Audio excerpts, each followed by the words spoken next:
NVIDIA GeForce RTX 50 preliminary GPU TDPs revealed. RTX 5090 500 watts, RTX 5080 350 watts, RTX 5070 220 watts, RTX 5060 170 watts, RTX 5050 100 watts.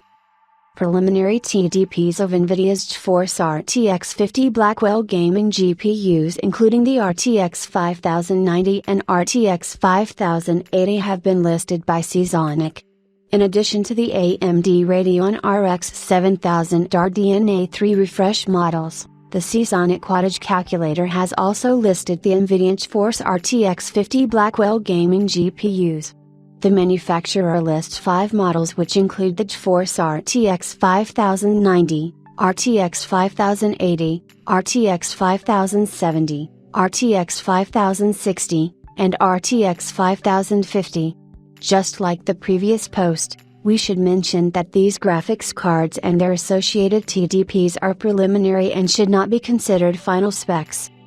Image source, Seasonic. Starting with the top GPUs, we have the NVIDIA GeForce RTX 5090 which will be replacing the RTX 4090 as the next-gen flagship. Currently, the NVIDIA GeForce RTX 4090 has a TDP of 450 watts and the next-gen model is suggested to go even higher with a 500 watts TDP, a 50 watts increase, plus 11%. NVIDIA is working on brand new cooling solutions and PCB designs for its Blackwell flagships such as the RTX 5090 and RTX 5080, so if the company is indeed going for higher power, then the necessary changes will have to be made for the new Founders Edition designs.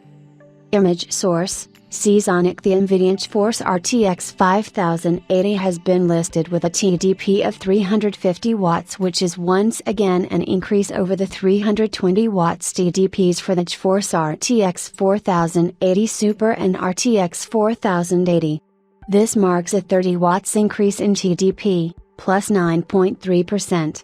The RTX 4080 Super was unaffected by the core count and memory spec bump over the non-Super variant, but the new Blackwell core might need more power to deliver increased performance.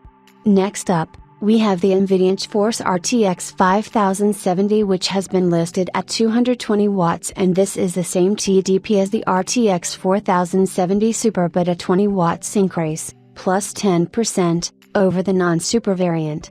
The GeForce RTX 5060 is listed at 170 watts which is 55 watts higher than the RTX 4060 and 10 watts higher than the 4060 Ti.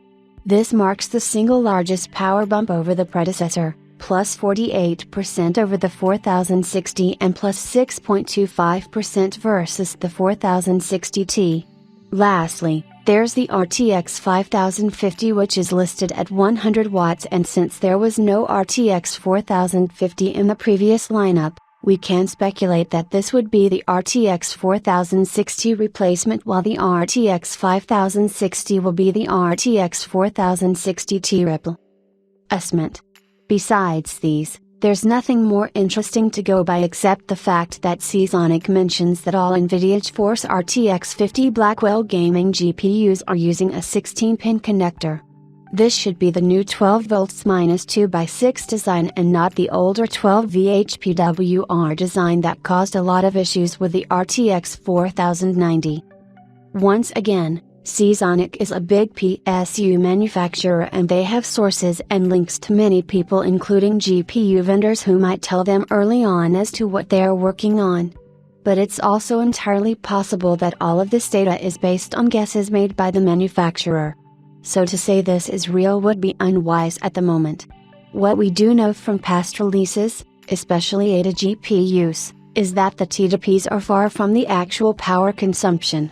The RTX 4090 hardly ever goes above 400 watts during gaming despite its 450 watts TDP, so that's worth considering.